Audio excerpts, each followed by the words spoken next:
There we go. No, oh, here we go. Welcome to the latest Superversive SF live stream. Today we're talking about the Hugos and the Superversive mandate. On today's stream we have Ben Zawicki, Ben Zvitsky. You just have to change your pronunciation, Ben, because I'm never going to get it right. I don't mind.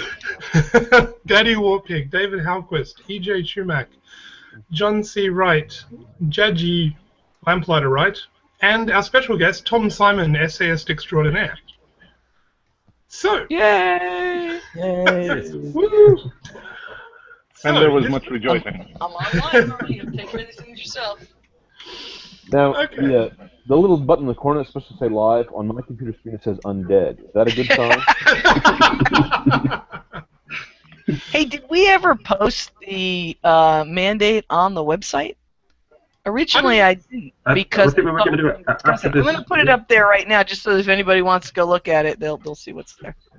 All I'll right. put it as like work progress or something. So, Tom, seeing as apparently you're the person that coined the term superversive, would you like to tell us what you think it is? Might as well start there. Oh, well, certainly, by all means, put me on the spot. Sorry about that. You'll be fine. It's all right. Samuel Johnson defined a lexicographer as a harmless drudge, and I have never written a dictionary, but I'm a harmless drudge, so I think I'm qualified to answer that. I should say that superversive is not actually a word that I was the first to coin. I came up with it independently. It's been used in other ways, but didn't really catch on. There are a handful of citations for the word that are older than my usage of it, but I decided that I was very tired of seeing the macro culture dominated by a movement that wanted to tear everything down. They were trying to tear down things that no longer even exist. There are people who still think that they're being bold and brave and experimental, and they're trying to destroy things that their imaginary Victorian great aunt disapproved of, and So true. the Victorian great aunts are an extinct species. Very well put. That's so true. And so I said, well, if you there's nothing left to tear down but a gigantic hole in the ground, and people are just shifting the rubble from place to place. So I said, well, what's the opposite of subversion? Well, it would be superversion. That's a perfectly straightforward Latin, and I really, at first when I came up with it, I simply meant the process of using art and literature and culture to build things up, to ennoble the human spirit, and to try to contribute to civilization instead of just criticizing it. And that's how I started out using the word, and then it seems to have caught on with some other people, which tickles me. Okay. I was one of the other people that it caught on with, and I started using it immediately. I attributed it to Tom Simon, brilliant essayist, and I Whoever that may be. thought it was. Please don't erect your false humility with me. I can be more humble than you. I thought that I had read one too many critics of science fiction who complimented a book on its subversive nature. And the subversive nature was always the same thing. It was always exactly what Mr. Simon just said. Someone trying to undermine the morals of their imaginary Victorian aunt. Someone trying to undermine the Victorian Empire and to restore, who knows, pagan freedom to their harlots.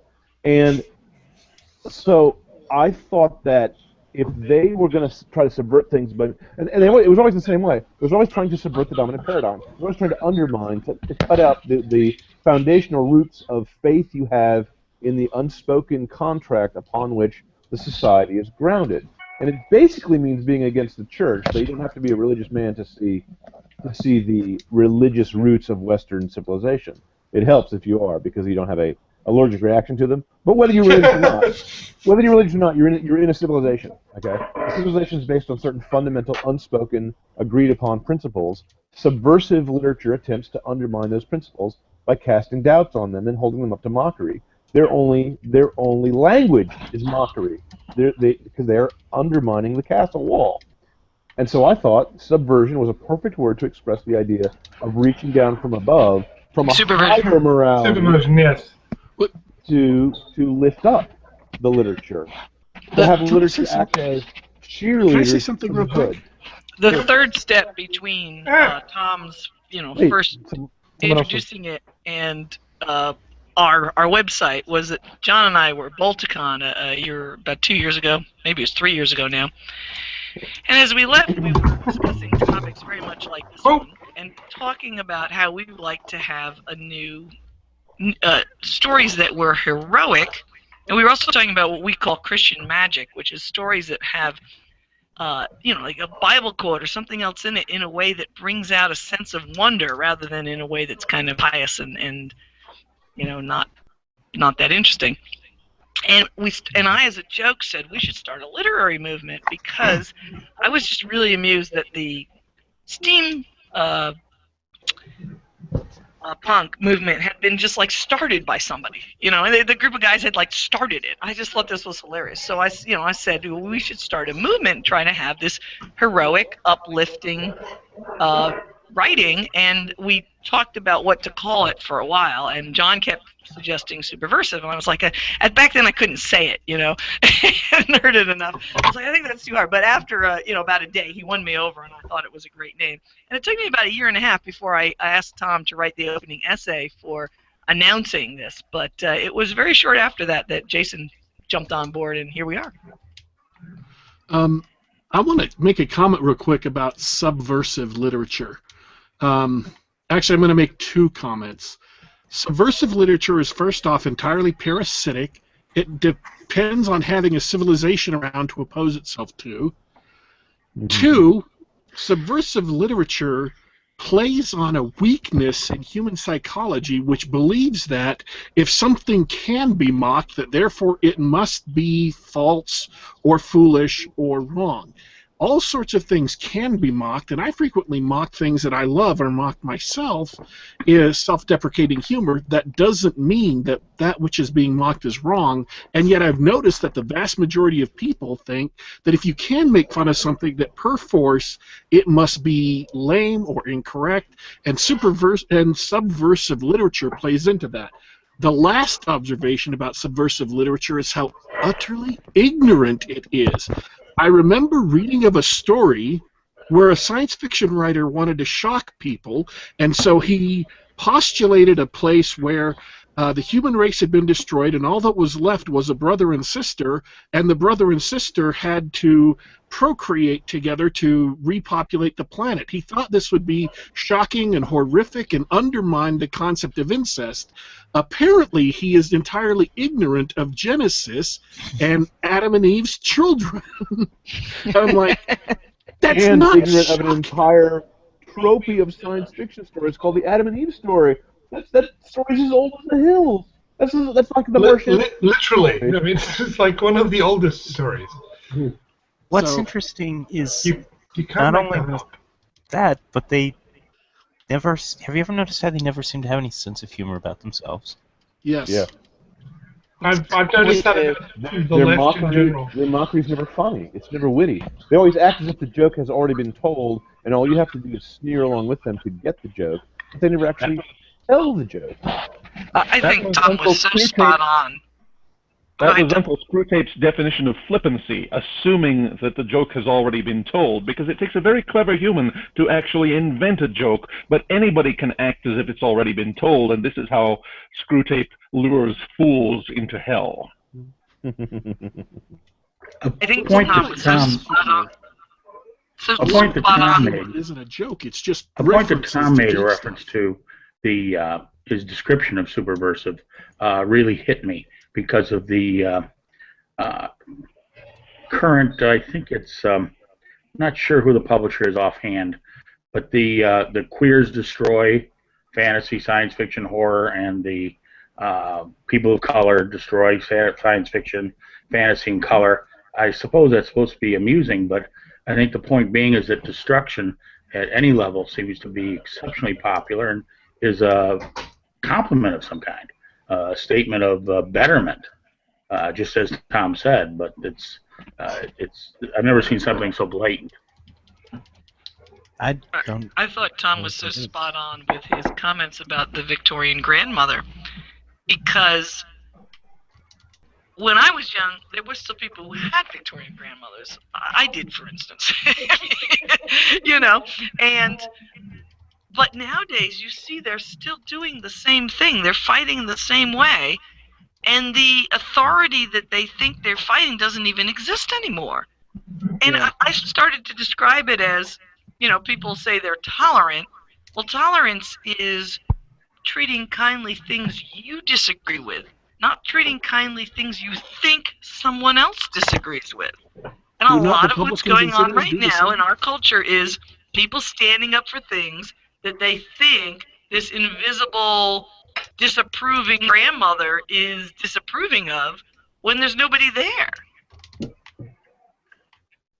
It's the same as it's a Marxist view of the world that divides the world into the angelic proles and the diabolical capitalists, and the capitalist conspiracy, of course, never actually existed in real life. And instead of capitalists and proletarians, instead of using an economic model, they use either a sexual model where it's males and females in the angel and devil position, or it's white and black, or it's straight and gay. And with a new fantasy called intersectionalism, you get to use any possible category to be your kind of Marxist devil, and all you do is you blame them for all the ills of the world. Because they don't believe in original sin. They believe all ills come from social institutions. So you have to destroy the social institution returns us to Eden. That's the theory. Yeah, you're right, Rousseau. I have a question for you, people. Rousseau was the recent popularizer, well, the most recent modern sort of popularizer of the idea of recent. He's died in the French Revolution, but he was sort of he sort of originated the idea that the Marxists and all that run with of no original sin and humans are innately good but corrupted by their environment. I'm just wondering, am I the only one that wonders, did he change his mind at the end? Who, Rousseau? Yeah, because he got guillotined. Well, I think he changed his mind when he was screaming in the flaming pit with Uncle Screwtape eating his liver. Well, quite possibly, but I'm just wondering if he changed his mind, you know, as they were dragging him up the to the guillotine fell. Is that what you're asking? Yeah, basically. I don't know. I don't know if... Like, I wonder about all these sort of Marxist types. I expect when folks are hauled up to the wall, they're like, don't you understand? I'm on your side. I don't think... Oddly enough, I've read an account of at least one guy who was hauled up against the wall, begging his friends not to tell the world what happened to him, lest the public lose faith in the revolution. Some of them are loyal to the end. At least that one guy was. My theory is that the useful idiot, once he's no longer useful, is just an idiot.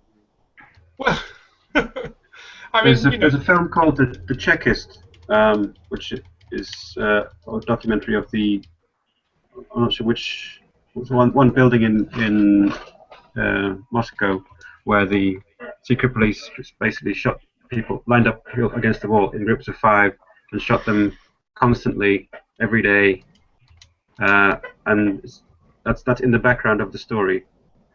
And where they strip all their clothes off, they stand them against the wall and shoot them in the head. And a lot of the people on the way to being executed saying they still believe in the revolution and they are still singing praises of Stalin as their last words just before they're being shot. So they often don't get the revelation of this whole thing is a mistake. They go to their deaths willingly, enthusiastically, even saying, well, they may have made a mistake with me, but I'm sure that the revolution is right overall. Because it's historically inevitable. I'm sure people climbing the pyramids in southern Mexico to be sacrificed to the gods felt the same way. Some of them literally did. They thought that they were saving the world. Their sacrifice would save the world. That's what they were told. Well, unless no, they hang were on, captive. They probably weren't too happy. Well, like, hang on, I actually get it for the Aztecs. That's like they're making a sacrifice to the gods to save the world, etc. To ensure the sun will come up tomorrow. That's fine. I get that. Yeah, that actually makes sense to me. Worked. I don't get I don't get, I'm a loyal party member, what do you mean I'm an enemy of the state? Well, they and think, still going, but no, listen, this is a great idea. What is wrong with these people? but keep Actually, in mind how the social justice warriors nowadays think, because it's actually the same mindset. The only difference is they don't have power over us yet. I guess that's true. If they were falsely accused, they would assume the accusation is correct. They would assume that they are racist themselves without knowing it, and they would assume that it's an innate part of their being brought on by something in their environment that they have no control over. How many times have we seen the SJWs accuse someone of being a racist or whatever, and their immediate response is to beggar themselves, to humiliate themselves and beg for forgiveness? It's a very Soviet thing to do. No, I get that too, because they're if you scared. think they're legit, as long as you think they're legit, you know what I mean? The time that I got attacked was Savage, before this had happened much, so I'd never heard of it happening before. And I went and read what they said, and I kind of understood that they and I had misunderstood each other to a certain degree, so I apologized about that. And I remember one of them saying, I've never seen anybody apologize before. So I wonder if things were different back then. But this was in 2009. But of course, to me, it was like a one-time phenomenon. I had no idea why these people were angry. Well, anybody to whom it happens and they haven't thought about it, I think at some level they still think it's legit. So they think when you legitimately upset somebody, you apologize. But once you realize it's not legit, then apologizing is not the thing to do. Particularly as they take that as an invitation to attack you further. Right. Which civilized men would do. It's the difference between a barbarian and a civilized man. A barbarian, if you apologize to him, will see it as a sign of weakness and redouble his attack. A civilized man, wishing to return to the status quo ante of civilization, will accept the apology, control his bitter emotions, and you and he can do business again. Because he wants to preserve amity. He wants to preserve civilization with you. The barbarian doesn't. He wants to tear it all down. He wants to burn it down. Well, that's true. It's actually fascinating to watch with I guess what was the director's name? He directed the Marvel movies and Firefly. I should have his name. Joss Whedon. Thank you. And Joss Whedon just got savaged by, he's like, all sort of rah-rah feminism, etc. And then they turned on him. They got annoyed at him because he said something, and they savaged him. And at the end of it, he doesn't go, these people are all insane lunatics. He's, apologizing and groveling. And it's like, you didn't do anything. What is wrong with you? You're missing part of the story. What he did is he made the Black Widows in the latest Marvel movie regret the fact that the Soviets sterilized her so that she could not have children or develop emotional family relationships to make her a better spy. And she regarded her training as a spy, since she was forced to kill people even as a teenage girl, to have made her into a monster. And she said that to calm down the Hulk, who was feeling bad about himself, because it was a Marvel movie and they were filled with angst. And so the superhero angst. And so the feminists thought it was so terrible to imply that any woman would regret being sterilized by force and being unable to be a mother, that was a deadly insult to their cause. What is wrong with them? Their cause is. I think Uncle Screwtape knows what their cause is. Their cause is anti-humanism. It's insane, but there's a pattern to it. Whatever they dislike masculinity in males, they dislike femininity in females. They dislike the family. Once you understand the family attack, almost everything else falls into place. I myself think the church is their main point of attack, but I don't think they themselves are aware of it. I think the Sultan of Hell is directing their emotions without their knowledge.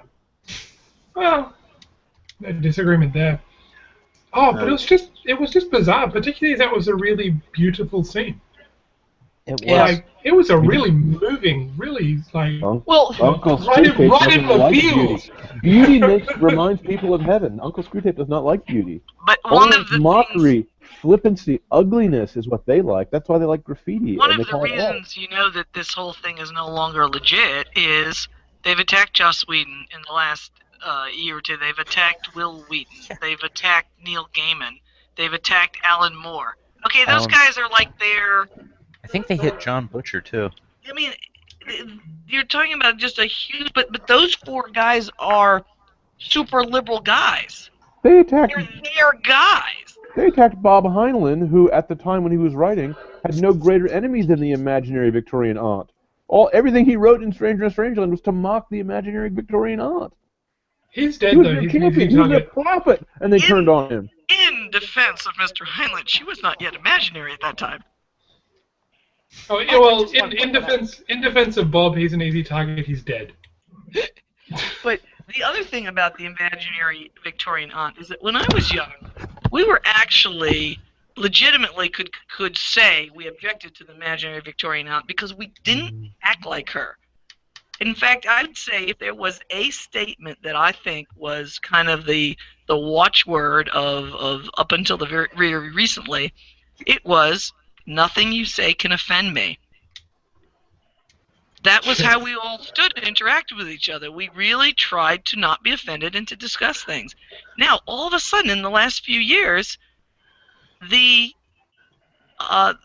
this huge return of the Victorian aunt, or even the Puritan aunt.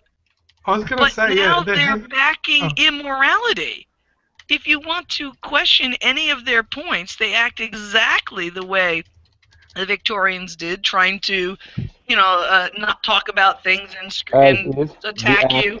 They act as if the act of discussion is beyond discussion. They act as if merely the act of opening up the topic is offensive beyond belief, beyond what's allowed. And they don't have the good part of being a Victorian. I mean, Victorians had a lot of good parts. They were brave. They tried to be moral. They had a lot of virtues behind them, the virtues of their vices.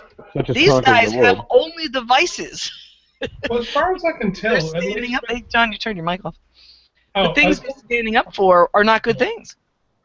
Yeah, they're not Puritans, they're pollutants. Oh, I'm muted. No, I'm not muted. Sorry, I was going to say, the social justice warriors, the strange thing about them is I don't like the word Puritan, because the Puritans were actually, I have a lot of respect for those guys. And they get a really bum rap, but they're surprisingly puritanical. Yeah. And as far as I can tell, the only thing that upsets them is being told no. That's it. That's the only thing you're not allowed to say. No. I coined my own term for the modern Puritans. I call them impuritans. They're proud. They're proud of how impure, perverted, and against nature their sexual impulses are. They're proud of how uncivilized, rude, crass, and vulgar their language is. They're proud of how disrespectful to the flag they are. They're proud of how disloyal to Western civilization they are. They have impurity in all areas of their thought, and that's what they're proud of. Unfortunately, impuritanical is a clumsy term. No, but it's cool, though. No, I like it. It's not as bad as disestablishmentarianism, so come on. Fair enough. Impure tyrannical. Oh, there we go. I like that. Impure tyrannical? Yeah. That works. That's reaching a little bit too hard, but impuritanical is beautiful. I really like the Puritans. Do we want to actually take a look at the Superversive Manifesto and discuss it? Well, get on topic. Don't be ridiculous. I just wanted to say what first drew me to Superversive as a concept. Go ahead. I forgot. Sort of indirectly before I heard about the movement. So I was part of a writing group where I was the only non-teenager in the group, and they would all write stories and poems that were sort of haunting and depressing and despairing, which I took to be a natural result of them being teenagers, the teenage angst. And I saw how easy it is to just sort of give in and write despairingly, because you can make something beautiful and haunting and depressing, whereas a much more worthy work is to create something beautiful and uplifting and strengthening. And that's, after meeting this group and interacting with it, that's when I decided to focus my writing in that direction. And so when Jason's offer of this movement came along, I sort of said, that's what I've been doing all this time. So that's where I came from, and I think that's part of what the SJWs and the whole mockery movement draws its power from. The teenage rebellion. It's a fundamental immaturity of their philosophy, and it's that since teenagers became a political force, then this kind of movement was able to take over. I often think of what's going on, the darkness and the mockery, in terms of, I don't know if any of you read Anansi Boys by Neil Gaiman, but one of the issues, one of the stories in Anansi Boys, which dealt with the Anansi, the African spider god, was that there was a story about Anansi that people were afraid of the tiger, so they tried different things to stop the tiger, and it didn't work. And then Anansi started mocking him and roaring and making it really funny and doing all sorts of things to mock the tiger, and the tiger was embarrassed by the laughter. And then when the tiger would really roar, people would remember the mockery, and the tiger would be embarrassed, and the tiger went away. And every time I think about that, I think, but it's a tiger. I don't care how often you mock it. When it gets hungry, it's going to come back and eat you. And if you laugh when it's roaring because you've been taught to mock it, it's like the boy who cries wolf or something. You're not going to know the danger sign. And that's what it looks to me like our modern society's doing. Exactly that. And please note, mocking all these things that are actually tigers. And please note that one of the touchstones of an SJW, one of the touchstones of a Morlock, as I call them, is that they overreact to non-existent threats. They regard me, for example, as a threat because I'm going to somehow tomorrow overthrow the United States and impose a strict theocratic regime somehow. But real theocrats who actually really throw homosexuals off rooftops and stone innocent women to death for the crime of being raped, those guys, they have no fear reaction toward. So their whole fear reaction mechanism in their nervous system is reversed, is wrong wired, for exactly the reason that Jaji was just saying. They have learned to mock the warning signs of the tiger's roar. Well, when you call good evil, you call evil good, you will fear what is harmless and have no fear for what can really destroy you. I think just looking, I think at one element you have a very real fear, and a fear to the point where there is a complete unwillingness to face and examine and discuss and even notice the threat.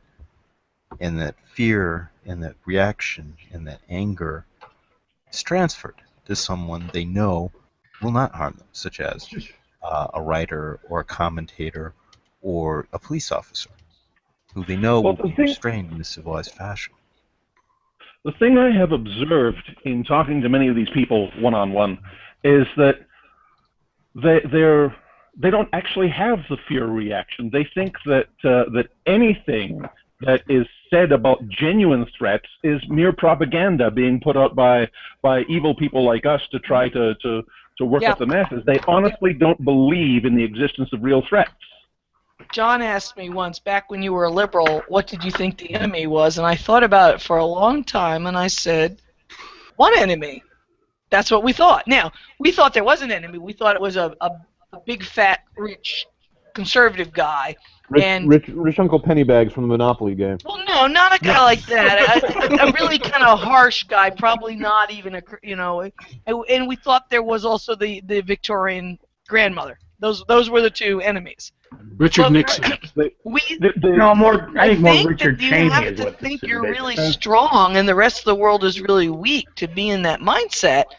And I wouldn't have realized at the time that I thought that. But looking back, I think most of these people look down on the Arabs and think that they are weak underdogs, and they like weak underdogs. Let me make a confession. I'm a recovering libertarian. Back when I was a libertarian, I also thought there was only one enemy, and that enemy was the federal government. That enemy was the social order.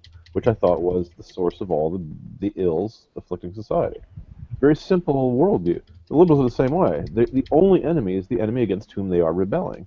And Satan also has no external enemies. His only enemy, non-serviat, is the monarch against which he is in rebellion.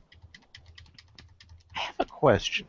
But May I- a thought, a statement, something I've noticed. One was it was a discussion that was coming up with conflict in the Middle East, but the individual I was speaking with was talking about when questioned on the differing standards, said that the differing levels of power impelled a differing standard, and so he was very open, and he said that the more powerful militaries, yes, he was going to hold them to a higher account than the less powerful insurgent forces and such forth. And while I don't necessarily buy into that, that may also be a possible element that we're seeing.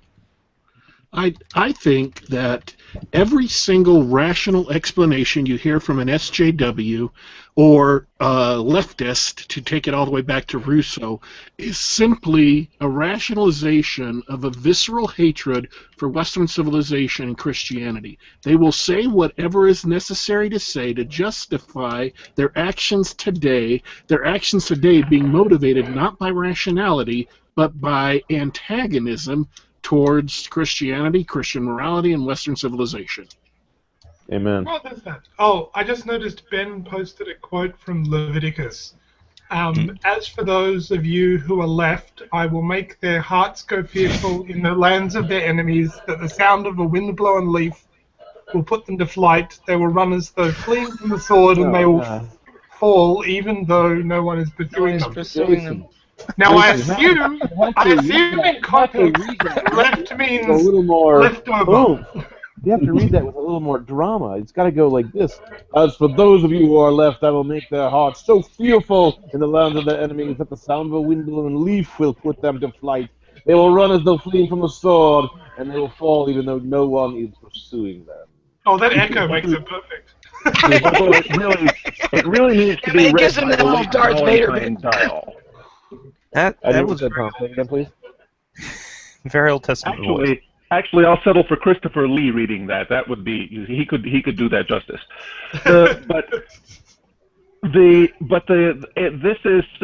This ties in with what was said on this very subject about 80 years ago by a far greater essayist than I am.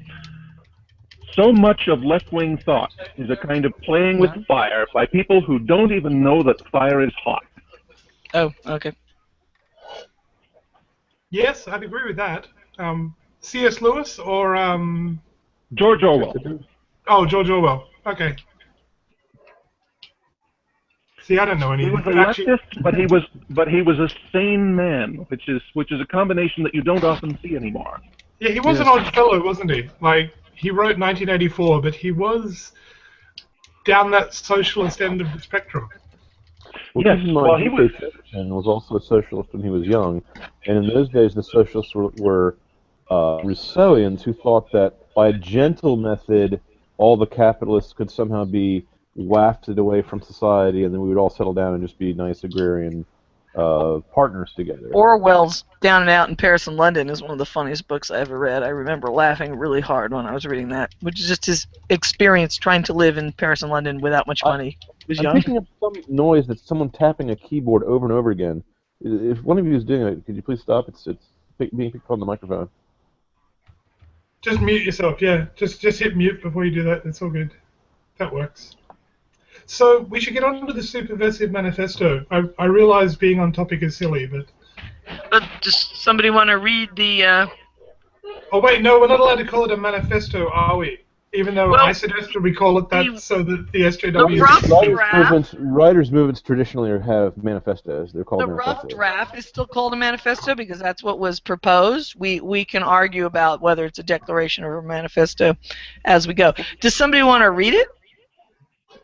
John, you want to read it? Your reading voice is better than mine. I'll volunteer to read it if you can. I'll email John the link I don't think he knows where to go to find it. And I mean, John's now considered to be a supervillain, so he could read a manifesto that works. Right? yeah, John is actually a recovering supervillain. That's what's exactly led to his whole experience.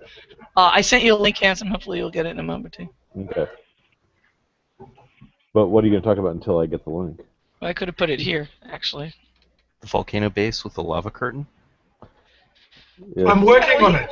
I'm working on it. Blair, back when he was evil, and the problem with going from being evil to good is you lose all your stuff. You get all this credit in heaven, but you lose all your credit on earth. So now we live in a small hovel as opposed to back when we lived in a skull-crossed mountain.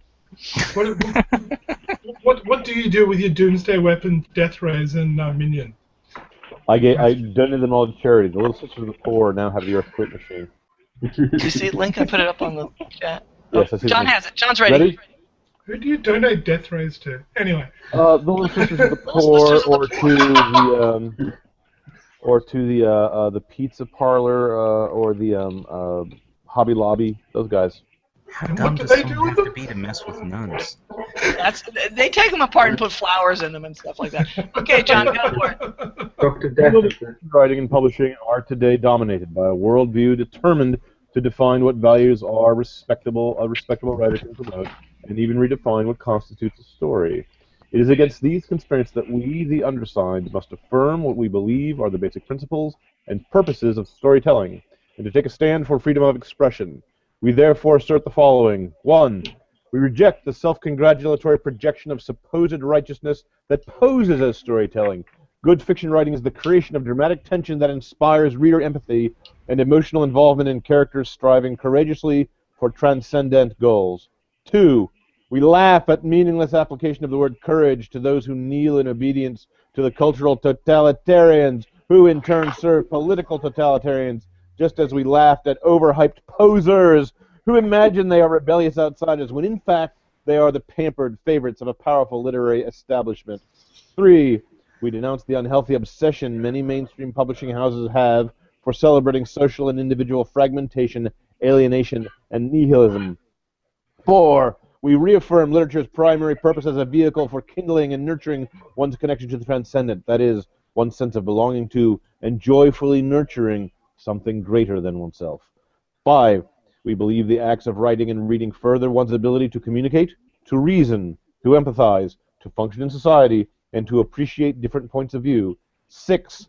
We reject the current mode of writing that is artificial, anti-human, and sterile as the ideology it holds up as absolute and unquestionable.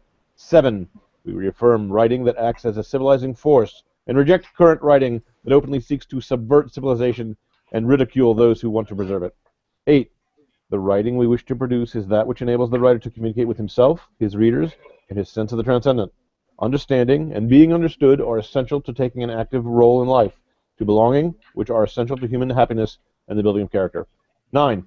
When we create worthwhile fiction, we offer our readers moments of joy and possibly awe at our affirmation that courageous striving can overcome injustice and suffering.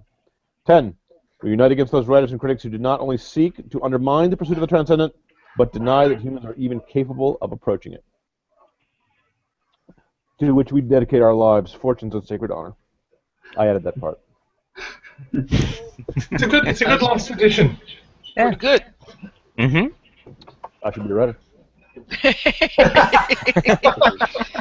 And now sacred pens, surely. Did you ever think about writing science fiction? Yeah, it would be good. Since I was 9. Why don't you write this story about this guy who goes to this other dimension where there's this giant tower? Anyway, sorry. I don't want to get us off topic. Been done. Well, I think that's pretty good. Mm-hmm. Yeah. So Whether it's a manifesto manifesto or declaration of purpose, I think it's pretty good. Well, I only suggested calling it a manifesto so the other side would be confused, because they always sign them. They might accidentally sign them.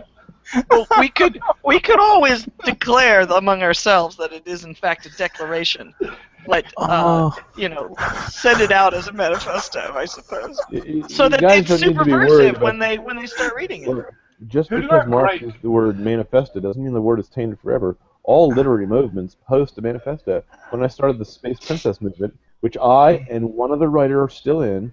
There's only ever been 2 writers. We wrote a manifesto. We said science fiction should have more space princesses in it, and they should have less clothing. You never have too many space princesses. Or too much clothing. Too little Well, on space princesses. Well, On he the and I space princess. agreed we could retroactively bring in other authors like Edgar Rice Burroughs. Yeah, he's kind of at the top. I think Rice Burroughs goes into the space princess movement in the same way that C.S. Lewis comes into the superversive movement. Yes, exactly. Very well put.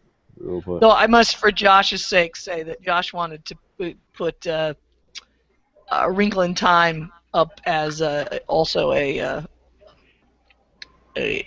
starting point for us. Wrinkle in Time is superversive because it starts out looking like a kind of a disappearing dad mystery, and then a bit of a teen angst romance kind of thing, and then suddenly they're traveling through the 4th dimension into other. Her idea. And they hit a world that's Eden-like. Her idea about that there are whole worlds that are behind enemy lines is one that I've used in a number of things. I mean, I thought that was just a really powerful and impressive image, and probably, unfortunately, true. I think she gets that from Lewis too, because he had something very similar to that in Faith Trilogy. Which, by the way, when I reread to my kids, I was pleasantly surprised at how good the science fiction was. C.S. Lewis makes one gaffe, one schoolboy mistake about the nature of gravity in a spaceship, but aside from that, the thing was spot on in science fiction. It was at least as good as anything H.G. Wells ever wrote, and unlike H.G. Wells, it actually had real characters doing real things, and the real characters had personality, and the story also touched on something higher and bigger than merely promoting materialism and socialism like H.G. Wells does. So but he had a solar system. She had a galaxy. I love C.S. Lewis's Space Trilogy. Although, what is it? That Hideous Strength has one of the creepiest scenes I've ever read in writing. Where they're talking to the animated head, and that just always just creeped me out so much. Which is funny because that comes from a medieval myth about the Saracen's head. That you're supposed to be able to get a severed Saracen's head to predict the future by alchemy. Okay. Oh, really? Yeah. Oh, yeah. It's not original to him. He picked up a creepy old myth and he modernized it. He science fictionized it. Because that is the creepiest scene. That's why he made the man Alakazam. That's why he made the guy a Saracen. That's why he made the guy an Arab. Oh, okay. Because that just creeped me. That I've never read. I don't think I've read anything as creepy as that. The one thing I've read that is equally creepy, and this is going to sound so strange coming from me, comes from a writer that I otherwise simply despise, and that is, there's a scene in the 3rd book of the Golden Compass trilogy by Philip Pullman, where a woman is sitting at a computer trying to send signals to and from dark matter that she has detected that's invisibly infiltrating the galaxy, and she gets rational signals in return. She finds out it's a creature, an intelligent creature she's talking to, and she's there in the dark room and types in, "Who are you?" And they type back, "Angels." And she goes, "Angels?" And they type back, "The free angels, the ones who don't obey." And you realize she's talking to demons, and you also realize there's one in the room with her that she can't see while she's typing this. Wow, it's like the horror movie The Caller is coming from inside the room kind of thing. Yeah, it was great. It was wonderful. Now he then shot himself in the foot by making the demons have no threatening ability at all. They were just kind of the free thinkers and kind of enlightened and blah blah blah. There was nothing to them, So. Well, fire is not hot. Yeah. All right. Where were we? We were at superversive stories, and we got sidetracked onto creepy stories. I was actually going to say one thing. As much as I can avoid actually breaking any spoilers for Iron Chamber, but I must say that one of the strong superversive elements that came right through was who some of his surprising allies were. Some of the redeemed beings that turned out to be rather surprising allies in the usual times. And Who? Never No, mind. no, no spoilers. No spoilers. I think it's Yeah, talking about. it's hard But, not to. I haven't read the book. I don't know who you're talking about. It's cool. Read it too. I think of it's a definitely very subversive. It reminds me a lot of I describe it as Charles Williams written by C.S. Lewis because it's like Charles Williams, but it kind of makes more sense. Yeah, I got to say that. I think he did a really good job in of all it. fairness, the basic idea for that didn't come from me. It came from a writer named David Lindsay, who wrote a book called The Haunted Woman. And in that book, a man and a woman, whenever they step into the same, a certain special chamber that is normally invisible, normally no one can find the door into it in an old house, they suddenly remember they're in love with each other. And I thought that that was a brilliant idea for a story hook, but he never really does anything with that story. He never goes anywhere because he was a Gnostic and not a Christian, and so he didn't kind of draw out the implications of what such a thing could be used for. Why would you build a room which restored buried memories that otherwise you can't have access to when you step outside it, you know? And of course, I didn't think of it at the time, but long afterwards, someone said, "Isn't that like a reverse confessional booth? Because the moment you step out of a confessional booth, God Himself forgets all your sins once you've been absolved of them." I wish you would tell your story about the demons who also forget sins that have been confessed. Oh, this is a. So we were. It was actually somebody on Vox's blog and made a comment about something Demon said in a book. That was, about an exorcist, or a real book about a real exorcist. So I asked what the book was, and it was called Mary Crushes a Serpent. Isn't that a great name? Isn't that a great name for a book? I got it because I follow about all these things for various writing projects I'm working on. And the book was written like over 100 years ago, and it was 30 years of experience of a this is actually the thing that John wants me to tell you is from the other book. The name, I think, it's called Begone Satan, but there were two books by the same guy. Anyway, in it, the guy was talking about how when demons are being exorcised, they know all sorts of things about the people standing around, and they will yell out people's sins. And usually if it's priests and nuns, it's not that big a deal. But sometimes they've done things like, they get the strongest men in the town to come hold down the person who's frothing at the mouth from demon possession. And the voice speaking out of the person will tell the sins of these guys. And they'll have some, very embarrassing moments if they had been keeping a secret. But the guy mentioned that the demons never seemed to be aware of or repeat any sin that had been confessed. That's interesting. John thought that was really cool. Oh, well, As if they had been wiped off the record and the supernatural powers could no longer see them.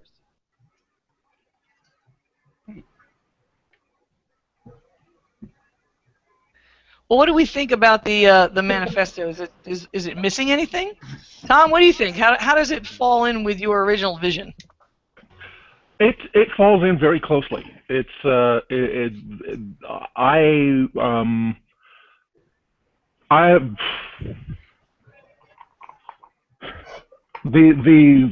only thing I can say about it is that point number 6 is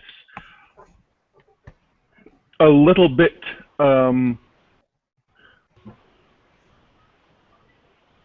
rhetorical rather than informative. I'd like to see it amplify on that point a little bit more about what it is that is artificial and anti-human and sterile about the current mode of writing. That's the only thing that the only quibble that I have. Of course, I being a congenital non-leftist and having had my nose rubbed in various substances by leftists for most of my life, I don't like the term manifesto, but that is a matter of personal taste. Yeah, I was thinking very carefully about what the superversive equivalent of a manifesto is, and thinking back to days when the culture was saner and people could be convinced of rational things by reasoning and so forth, which is, by the way, one of the truly great disaccomplishments of the modern age has been to create this vision of the Middle Ages as a period of ignorance, when it was a period when the intellect did amazing things with terrible instruments. Notice, please, that all the names for logical fallacies are in Latin. There's a reason for that. Yes, indeed. And of course, when people wanted to whack out a document like this, claiming a right or denouncing a wrong, or establishing an organization or anything like this in the Middle Ages, they had a charter. Ah, now charter is a good word. Oh, I like that. Let's call it a charter. Let's call it a charter. Like a Magna Charter. So we want to No, it's this, dude. It's the super the immediate objection to that. The immediate objection to that word is that a charter was usually granted by a king or a prince or something like that to his subjects. We can say Well, this is granted by the muses. We could say it is granted by the muses, and actually, I have a granting authority that some of you will not approve of, but we can point to it. I typed a link into the group chat to a document at the Vatican website, which was Pope John Paul II's Easter letter to the artists of the world, where he was calling for very much this kind of thing and inviting artists to create exactly the kind of art that we're looking at. I'd like to quote, if I may, a brief passage from that letter. Please. Sure. This is in section 12, The Church Needs Art. He says, in order to communicate the message entrusted to her by Christ, the Church needs art. Art must make perceptible and, as far as possible, attractive the world of the spirit, of the invisible, of God. It must therefore translate into meaningful terms that which is in itself ineffable. Art has a unique capacity to take one or other facet of the message and translate it into colors, shapes, and sounds which nourish the intuition of those who look or listen. It does so without emptying the message itself of its transcendent value and its aura of mystery. The Church has need especially of those who can do this on the literary and figurative level, using the endless possibilities of images and their symbolic force. Brilliant. Excellent. And that's us. So we have a charter from Pope John Paul II. Well, that could work. I was going to suggest Womanifesto. I was going to say, by the way, it was that particular letter that inspired me to convert to Catholicism when I read it. The Lord moves in mysterious ways. I had been looking for a church that did not think that the kind of work that I do is, either unimportant or the work of the devil. That's the one thing. That's one of my complaints against Puritans, aside from the fact that they're heretics and they have buckles on their hats. That religious art is a distraction rather than a bridge to the divine. And for some people, it might be a distraction, and I have nothing against them going to a monastery or enacting a special spiritual discipline for themselves. But to remove the stained glass windows from a church, it's a crime. See, I am fortunate enough to belong to a religion in which it is a religious commandment that we are to seek out all good gifts and develop all talents to the best of our abilities. And it's also a religion that has produced a prodigious number of science fiction and fantasy authors, so I am quite well at home. You're a Scientologist, then? No.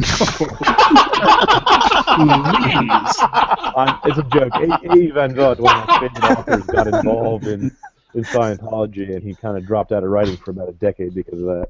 So I've always had kind of a negative feeling towards Scientology, despite the fact that they do the Reg of the Future contest. But given a choice between them and Puritans, I'll take Puritans because they produced Solomon Kane, Puritan adventurer. He fights vampires. If people don't like the word charter, I went to the handy thesaurus.com.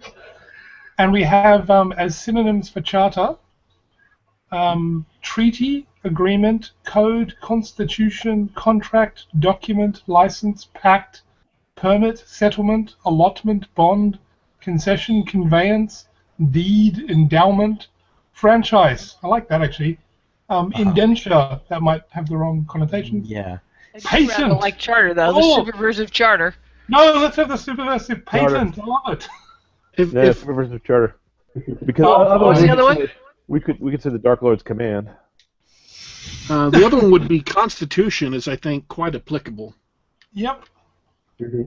But it's a statement of principles, though. It's not a constitution. Well, it could be the Franchise. Declaration of Subversive. It could be Subversive Declaration. Could be Subversive Charter. Could be Oh wait, Subversive actually, Constitution. if we get the if we get the award off the ground, we can call voting in that the Superversive franchise. Oh, that is cool. Hey, we should talk a little bit about the award. So, we've talked about this before, but we'll state it again. We want to have a Superversive award, and the first step is that we need a reading list. Yes. So we're going to need you guys and listeners and readers to write in and suggest books that you feel are superversive, and probably if it's not really obvious, like they're not C.S. Lewis or. Well, let's put C.S. Lewis on the top of the list. But I'm going to say a brief explanation of why you think it's superversive. And then we wanted to take the recent ones and have an award. And Jason might want to talk about it some more because he has some specifics on it. Now, we had a discussion on this kind of online before the broadcast today. And I agree with the idea that we should have tried to avoid a definitional approach to what superversiveness is, and just use kind of an example approach of what superversive is. Well, I like that. When you see a guy whose face has a family resemblance to everyone else in his family, you don't have to define it, but you have to say, it's like C.S. Lewis, it's like Professor Tolkien, it's like this, it's like that. That's better Or than you like could- the or you checklist could- kind of thing. Well, I like the No, idea it's that not a checklist, it's just saying Right. there's a resemblance.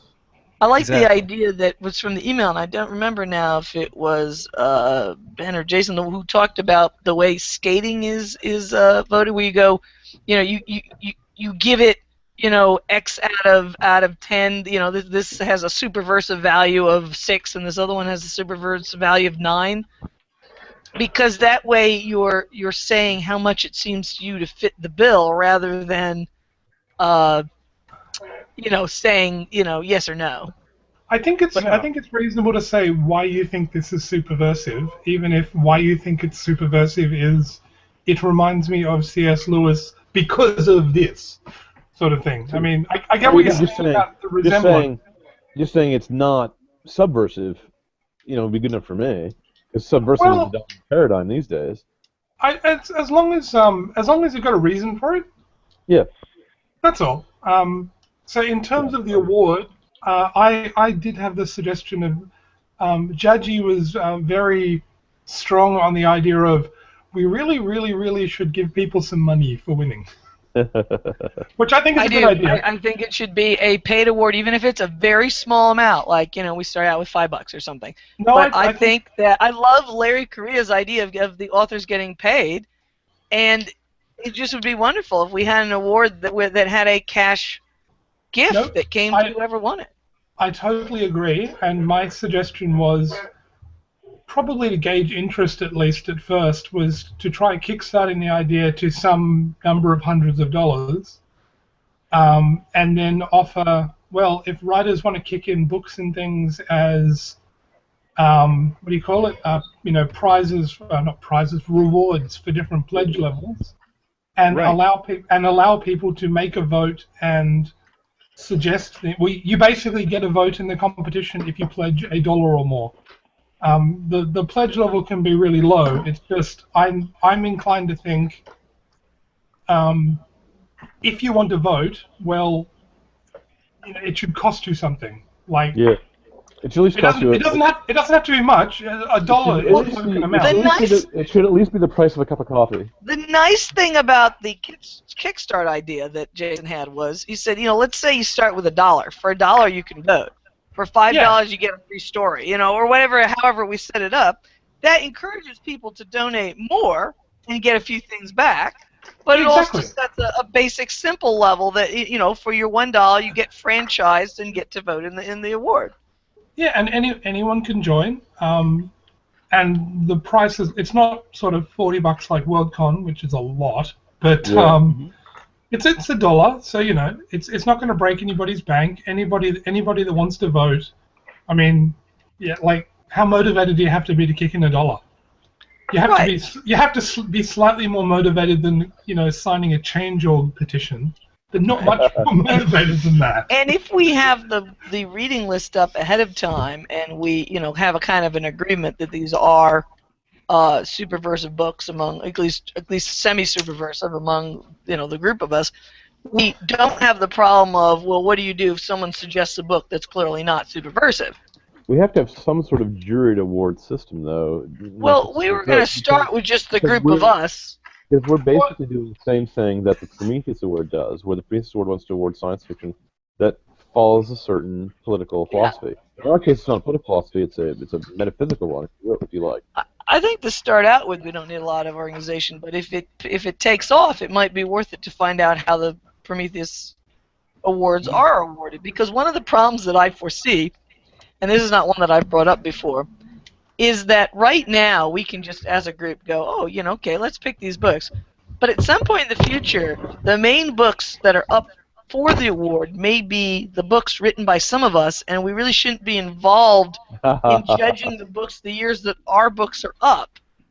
So we might at some point need something more formal than right now when we're just kind of informal. And at this point, I don't think, if one of us had a book up there that we would particularly care. But if we were going to do it as a more formal thing, it would matter. The Nebula is a juried award, and they have rules about that. But we could do everyone who kicks in $1 gets a vote in the final award, and you get to make suggestions. There's no guarantee your suggestion will be picked up, but suggestions that you're welcome to submit suggestions. The panel will then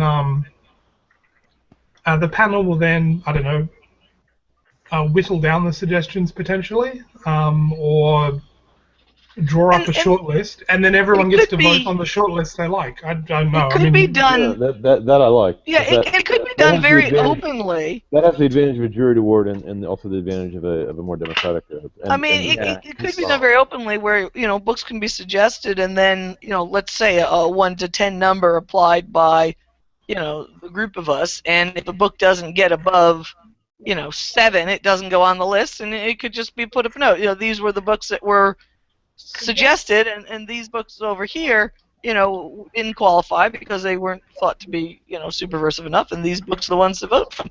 We also could, the very first time, if we wanted to have an additional award for most superversive book yet or something like that. Well, not so much the most, because we're talking about art, so it's not just simply how much does it cleave to an ideal, but how evocative is it. Yeah.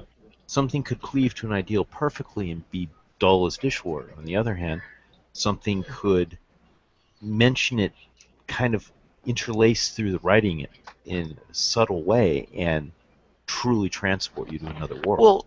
Well, best then. We could have and we could talk about it once we get our list. We could look at it, and kind of get an idea of which books are recent books, and could get it kind of. Because my thought is that we could eventually get to the point where we had a yearly award, and maybe not. I mean, some of these awards give you 2 years. I think it's the Nebulas. You have 2 years to win, which I think is actually very nice, because often you run into things like the Martian. It came out 2 or 3 years before anybody actually heard about it, so it didn't get to go up for an award, even though everybody utterly loved it.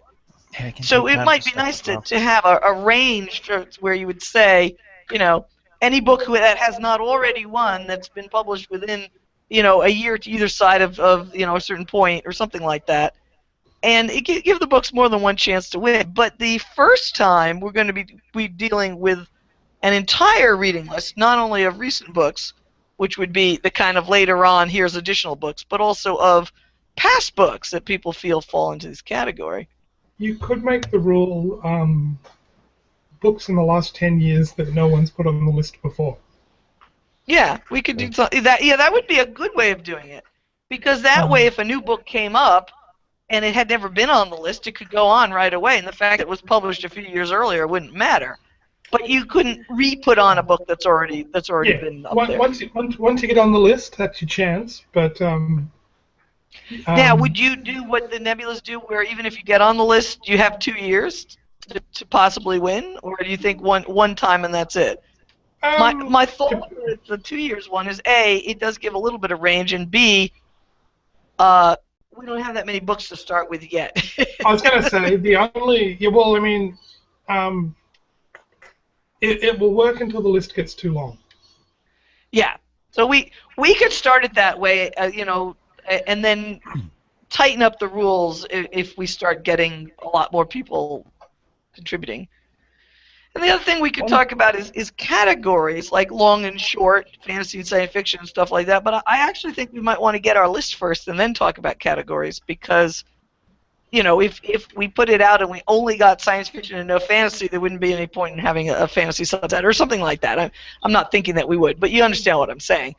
Yes. Breaking it down, if we needed to, into categories would make a lot more sense once we looked at what we had. But it would be nice to have short stories, too. But you can always add categories as things turn up to fit into new categories, or categories get crowded. So very true. I don't think there's a problem there, actually.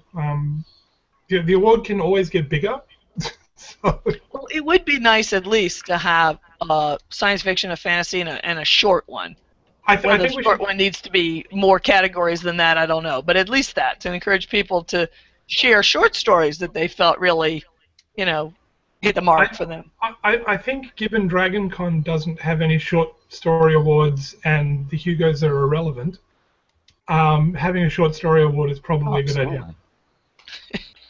I would agree with that.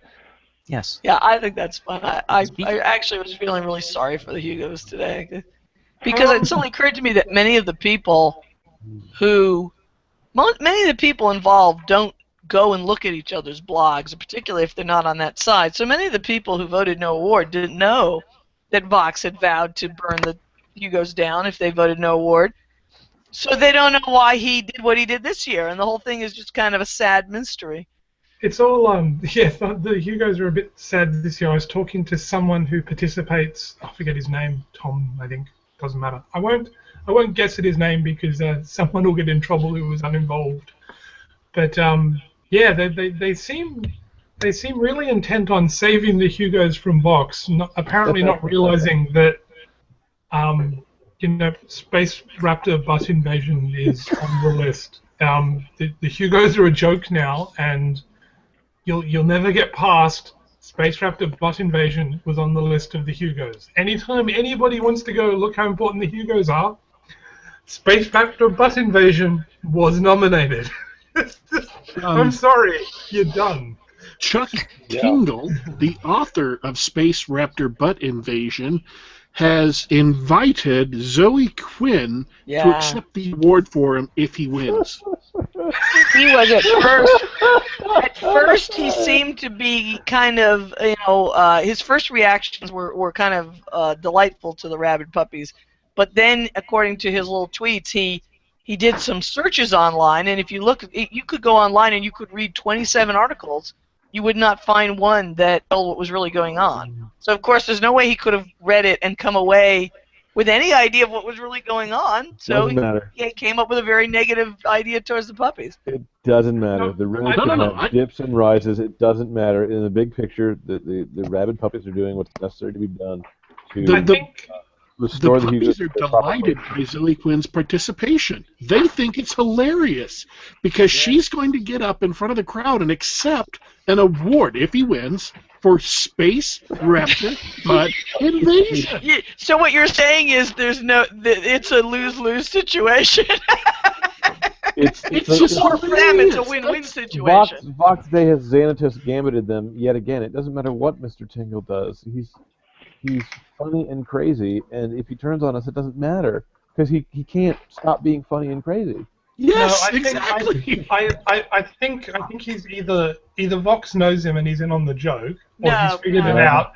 Oh, okay, because I think he might have figured it out because I know N.K. Jesman was trying to get him to decline the award. Yeah, And that he was was- before the Quinn thing happened, and I thought And that he was extremely funny. just going, yes, yes, yes, I think I will. Yes, I'm no longer following someone, and now I'm not. Yeah, he's no longer following Taylor Swift. Katy Swift. Perry, and it was just like he just trolled her beautifully. I think he knows what's going on. I don't think so, because I've been looking at his tweets. I think he's either he's somebody who does a autistic adult extremely well, or he's the autistic adult that the son of his, who talks online occasionally, says he is. Somebody who's got a good sense of humor, but is also just a little bit different way of seeing things. And it's possible that it's just somebody making it up. But if you look at his tweets and how badly he spells and other things, it looks to me like he might actually be legit. Or he's being done by somebody who really knows his stuff, one or the other. Anyway, either way, he's amazing and charming for the Either things way, he writes. love is real. You will never hear John Wright quote Chuck Tingle ever again. Does anyone else think it's absolutely hilarious that two of the people that it really upset social justice warriors more than no end, they're annoyed about the guy that writes gay erotica and Milo. Yeah. Because It's he breaks their model. It would be the same if I found out that the Pope was an archdevil. Because in my model, the Pope is supposed to be on my side. So in their model, Milo is supposed to be on their side, and yet he's not, and they can't reconcile the contradiction. Fair He enough. has escaped from the plantation. Well, yes. Yeah. Okay. So it sounds like everyone likes the idea of the Superversive Award. Well, we all like the idea. Hopefully, we can float the idea a bit more. I thought the Kickstarter was a good idea, because if we set the value for the Kickstarter at $500, that means some number of hundreds of people think this is a good idea. So, Right, and because I don't want to run an award where the panelists judging it outnumber the people participating. Speaking of the tying to the previous subject, you want to find some way to avoid the system from being misused by hostile parties. Yeah. I think a small payment will do that to a large degree, and on top of that, just a panel that says this is Superversive or it's not. Once they've got a list of things to vote for, unless we make a mistake in what we put on the list, what can they do? They're not going to be interested, and it's not like they're going to be able to write Superversive stories to get on the list in the first place. Right. I mean, they came in with 60 different votes, pertaining to be 60 different people, and they've all threw them together to, well, if we have a list, and let's, just to give an example, only C.S. Lewis and Wrinkle in Time are on the list, they can't put Space Raptor on the list unless they can prove it's Superversive. Well, the whole point of having I'm envisioning the jury panel as merely a vetoing body. Guys who say this is not Superversive, exactly. This doesn't make the cut, Right. but they actually don't make a recommendation. That's just up to the voters after that point. Yeah, exactly. But I mean, as long as the list only contains Superversive stories, Right. what's the worst they can do? I mean, basically, there'll be a story gathering period, a looking over the stories to make sure they at least nominally qualify period, and then a voting period. And the voting will only be on the previously agreed upon list. And anybody can recommend to the list, and they can give their reason why they think it fits on the list. But once the voting starts, they will not be voting. It's similar to voting for the actual Hugo as opposed to nominating. When you're voting for the Hugo, you can only vote from the nominated works. The recommended reading list will turn into a nominated work list, and people will be able to vote from those works. Three-stage process. Exactly. That makes sense. Yeah. So I mean, what's the worst they can do? They can vote for the least Superversive story on a list of very Superversive stories. Yeah. Right. Or we should write their own, in which case That's good. But I mean, yeah, like go ahead, Yay, shoot thank you. yourself in the Yeah, foot. it's a win-win situation. Because I don't think they'll be able to write. They won't be able to write the stories they want to write that will pass muster. So. And if they do manage to come up with a social justice warrior superversive story, that would be cool because it would be superversive, even if it had qualities in it that we were unsure about. You know what I mean? It'd certainly be better than a non-superversive story of the same kind. Exactly. So I mean, it's a win-win situation. they can't. It's difficult to subvert. Well, you just need to watch out for who gets put on the jury. Oh, yes. That's the only weak point. It's not a weak point right now because the jury's kind of us. It would be a weak point if it gets bigger and it becomes more organized and people try to join up. You could establish a rule that the jury consists of only former winners. That's the way the Senate worked in Rome. Only victorious generals. Well, that will depend on who wins and whether they're willing. But we could at least say that they have to be people who've been on the list. Or the current If the impaneled jury was has of to all unanimously superversive approve. writers whose works had made the list at one point, I think you'd have a big enough body. I myself don't like current unanimity. I would say 3 people could veto if they vote nay to a guy for being not sufficiently superversive. Yeah, that could work. That's the kind of thing that I think we could work at as it goes, because at first we could just do it quite informally, and after a little bit it'd have to be more organized. But that kind of thing, I think, would be good. Well, I mean, here's a question I think is actually a tough one, which is rereading the Superversive charter and looking at what is listed as being the qualities of the Superversive stories. I wondered about something like, let's say, Lyric Korea's Hard Magic, a story that I truly enjoyed. It doesn't seem to me to have any obvious transcendental purpose to it. It's an action story. It's got some harsh language. It's got some violence. I would not say I really like Hard Magic a lot, but I don't think it's superversive. I think it's just a good story. I don't think every good story is necessarily a superversive story, but on the other hand, someone could make an argument as to why they thought it was superversive and put it on the list, and then it would merely be up against whether or not people thought another story was a better superversive story. But my question is specifically, I'd like.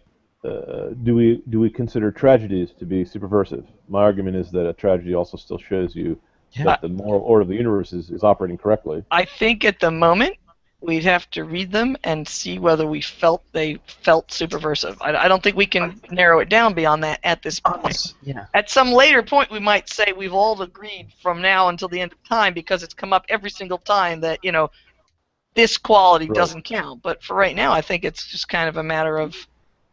Tragedy may well be able to do it because it could be showing the disaster of the erroneous choice. It also likewise you could have a moral victory and a physical defeat, where the actual contest was do they fall, not do they. The reason I want to make it clear is we're not just talking about stories with happy endings. We're talking about stories that uphold the current social order or the previous social order. We're upholding the ideal social order. We want something that's heroic, that's moral, and that's I always list uplifting. That's what I would say: heroic, moral, and uplifting. No, tragic is different from nihilistic. Sorry, say again. Right. Yes.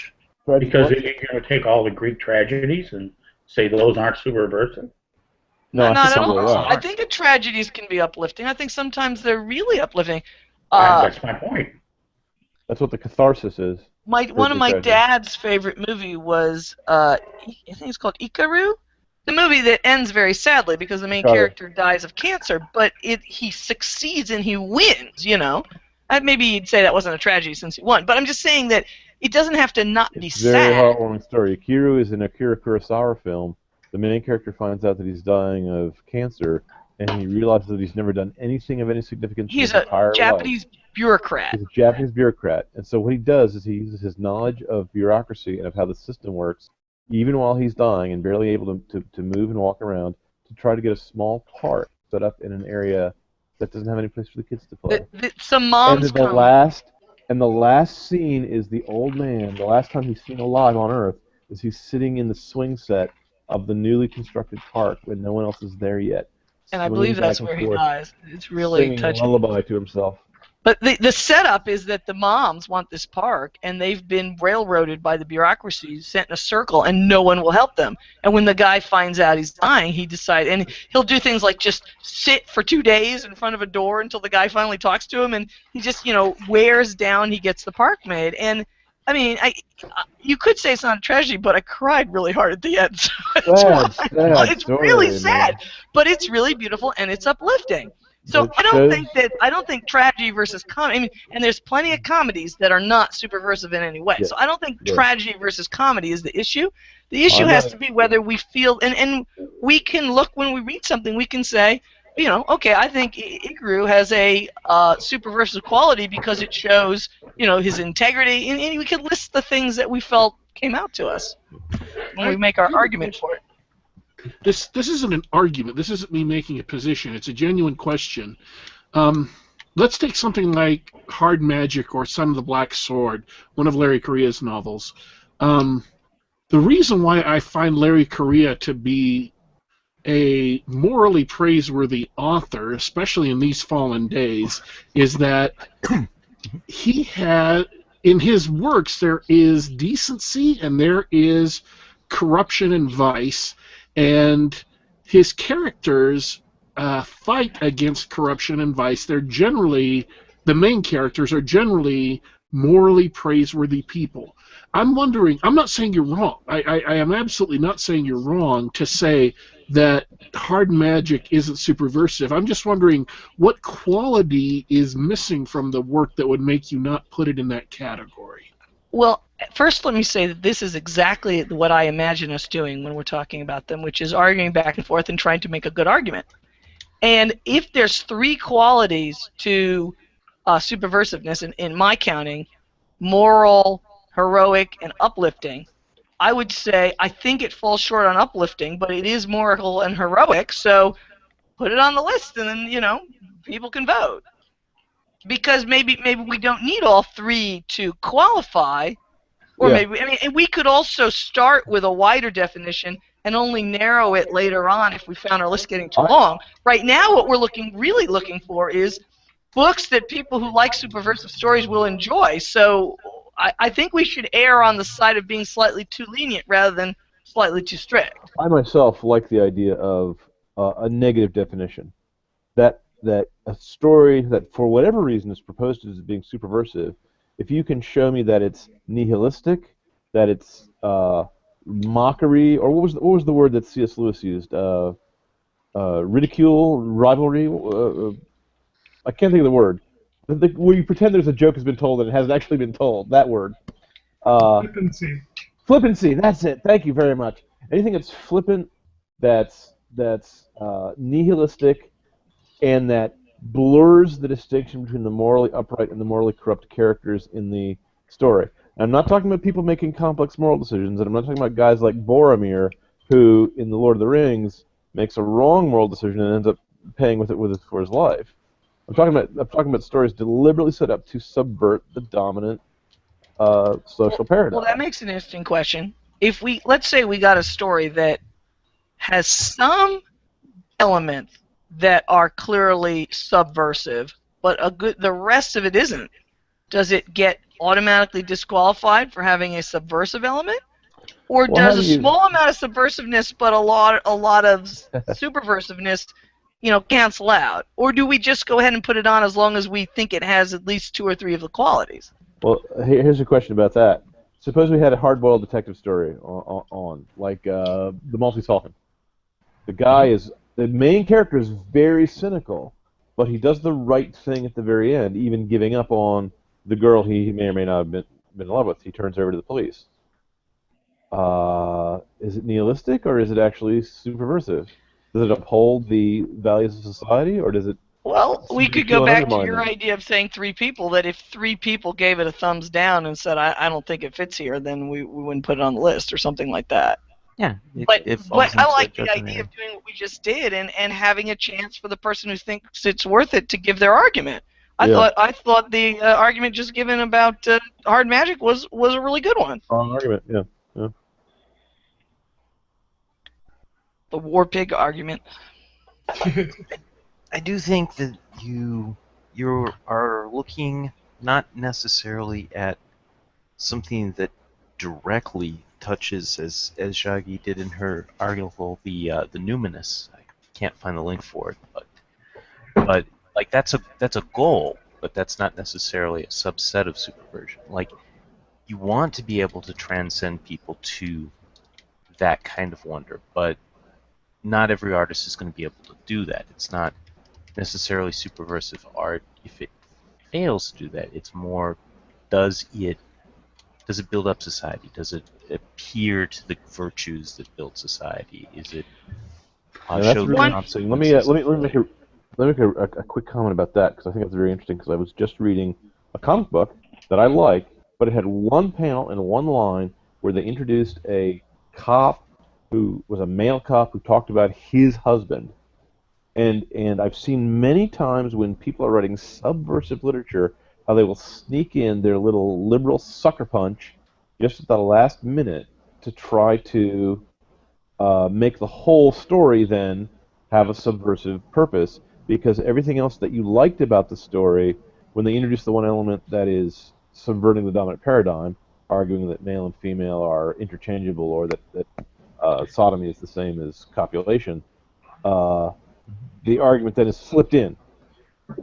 When you're writing a superversive story, though, I don't think you can write a 90% of it is nihilistic and negative, and you have one good thing in it. I don't think it works that way, because tearing up is not the same as building up is not the same as But tearing he's down. saying, of my three qualities, one is heroic characters. Not that they're always heroic all the time, but that they're overall. Oh, no, I'm agreeing with him. Oh, I'm saying the guys that don't reach the numinous, the guy who puts in one sucker punch is subversive, but the guy who doesn't reach the numinous can still be superversive, because he's still building up. He just hasn't built a skyscraper. What I suspect would be nice over time, because I really like what I mean when I say superversive when I write my articles, which is this additional sense of being lifted up. I think that another word will come along for that. We'll get another term like extra superversive, or inspiring or something. It doesn't matter what. I love the term numinous. The term's great. It's just I've only read a handful of things that have truly transported me that way. That's the goal of that's a writer's goal of his lifetime. Yeah, well, let's have a large cash award for that. Well, all I was going to say is, with time, since we're talking about subcategories, we could have your numinous superversive subcategory. You could have your whole superversive, including. Oh, goodness! You're right. John's chair just fell apart. But he's okay. I didn't fall. We've had that chair for years. Anyway, we'll worry about the chair later. But chair aside, we could have that as its own subcategory. Maybe not the first year or so, but depending on how many stories we get. But I would love to have a category for it, because anything we have a category for will encourage people to write it. And I think that there is. I would like to encourage people to write those kind of stories, in addition to also encouraging them to write things that are heroic and moral and have these other qualities. So I kind of like the idea of making the definition, kind of like Tom's basic original definition, a broader one, but also having a subcategory that would encourage more people to write stories of that type. If I can make an observation, and I don't know if this will be illuminating or not. One of the traits of C.S. Lewis's magic in the Chronicles of Narnia is that it is a moral force, that it is the White Witch uses magic in evil ways, and Aslan and his adherents use magic in good ways, and it is linked to a notion of religiosity. It is a spiritual force. It's not a secular force. It's not a psionic alternate technology. One of the things I observe about Brandon Sanderson's work, and a lot of modern magical works, and thus hard magic, is that the magic in them is a secular force that can be used for good or for evil. It's not inherently or innately spiritual. And so the question that brings to mind is that what you see maybe unconsciously is the difference between C.S. Lewis's writing and hard magic, is that the lack of spirituality attendant to the magic in hard magic? I would say yes, and qualify a bit. And my qualification is I don't think it necessarily has to be religious, or it certainly doesn't have to be Christian. I think the first book in Gene Wolfe's Soldier of the Mist, when the gods came on, they were Greek gods, but when they came on, they really lifted the story up. He did them really well. The later books, I thought, got away from that and became darker, but that first book, it really struck me, and I felt that kind of lifted up sense from his interaction. If you don't know the story, the guy loses his memory every morning. He wakes up, he doesn't remember anything, and because of that, gods will come talk to him and tell him things and appear before him when they wouldn't with normal people. And I found that to have a quality similar to what I'm talking about. So I want to both say I think it is a spiritual quality, but emphasize that it's not necessarily a Christian quality. It's not like, you have to write Christian superversive stories or you don't count. I've seen stories that were other types of spiritual things that I thought qualified. So I think they do need to have a spiritual dimension to them to be the thing that I'm looking for, but I don't think it necessarily, even though I like the Christian ones, it doesn't necessarily have to be Christian.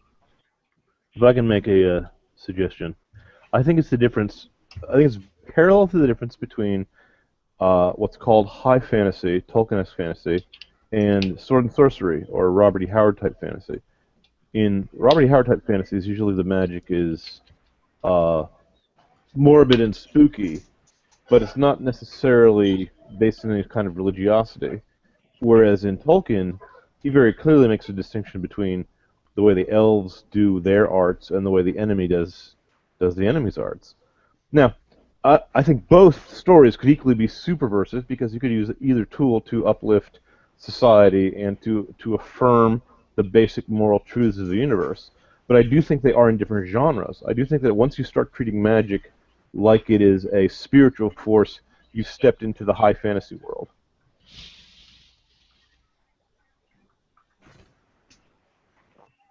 Almost all Dungeons and Dragons, for example, almost all fantasy books I read just treat magic like it's an alternate psionic technology. You do action X and you get result Z. Only in a few books is it actually something that is depicted as imperiling your heart and soul, which is the way I think it is in real life, by the way. But in most fairy tales, it's treated that way. If you look at the old-fashioned fairy tales, or you look at something like King of Ireland's Son, which, for those who haven't read, is a little slightly longer fairy tale, it has that quality. You get that sense, even though they often doesn't have something like as high as an angel in it. You get that sense that your soul is imperiled if you step off the path when you're told not to step off the path. What I think is ironic is that in Joss Whedon's Buffy the Vampire Slayer, magic also had that occult quality that it was dangerous to its practitioners, even to good witches. And yet he clearly did. Joss Whedon himself doesn't believe that but he also at all. Only made but he was down. copying. But he was copying the tropy from the earlier fairy tales. He was faithful to the source material. Yeah, faithful to the source material. But he had the dark without the light, which is kind of... Buffy is one of the things that I was rebelling against when I wanted to do this. Because while I like Buffy, it's among the most subversive of books I've ever seen. The only one more subversive, I would say, that I have read and enjoyed is Watchmen by Alan Moore. It was deliberately as carefully and as sneakily subversive of superheroics as anything I've ever read or could imagine. And I don't like it anymore. I loved it when I first read it, but one day I woke up and went, what in the world was I thinking? When I walked out of the movie was exactly faithful to the source material, and I said, boy, I hated that movie. Why do I not hate the source material? And I paused and I thought, I do hate the source material. That guy was every weirdly single movie of superheroics, every single thing that would make you think of Captain America is a good guy. You now think of the comedian as a bad guy, and he's the same character. Weirdly, I had the same realization at the same moment, but I wasn't at the movie. John and a friend went off to the movie. I think I was pregnant or something. There was some reason why I didn't feel like going. And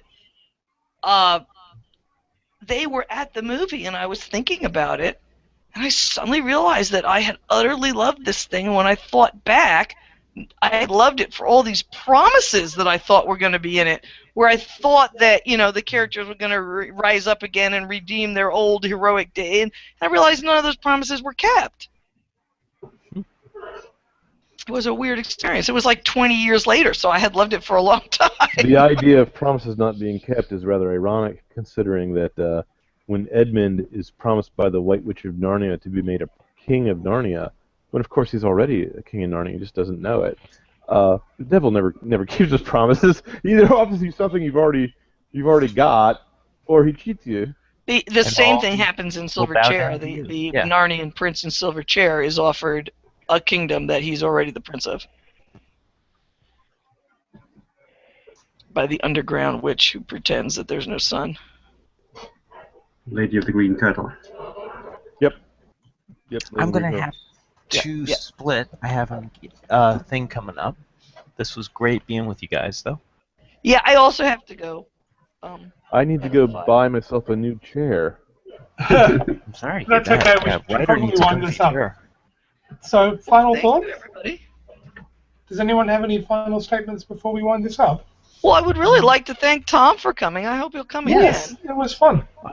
I have been greatly honored to keep company with you all, and I would love to come back. Yeah. We can arrange that. Well, if we actually can have 10, then we can try to get Josh and Brian next time and regroup. And we can excellent. also look into getting guest speakers and stuff on too, because I think that helped the whole thing a little bit. Yeah, I'd like to end with an ad for Tom Simon's book of essays. Do that. Really good writer. I mean, I'm inarticulate with my admiration for this fellow. I don't mean to embarrass you, Tom, but the insights are so clear and so crisply and so humorously described. I can't think of anyone else today that I would rather read an essay by besides Mr. Simon here. And Tom, do let us know when your new server is moved over, and we'll put a link. Yeah, actually, I just received an email notifying that had been done, and I have just received my first comment on a post on the new server, so I believe it is up and running now. Well, if you want to put the link, if you put the link in the little chat thing down at the bottom. Yeah, I'll just. Then we can put it over onto up onto Superversive SF. Well, yeah, if I could say something. That's my site. That's my site, bondwine.com, bond like James and wine like you drink. Excellent. And I would like to mention that I have another essay collection that I'm planning to release this month. It's called Style is the Rocket. And I'll be putting out a collection of short fiction, hopefully next month, if I can get all the formatting done in time, which will be called The Worm of the Ages and Other Tales. Excellent. Nice.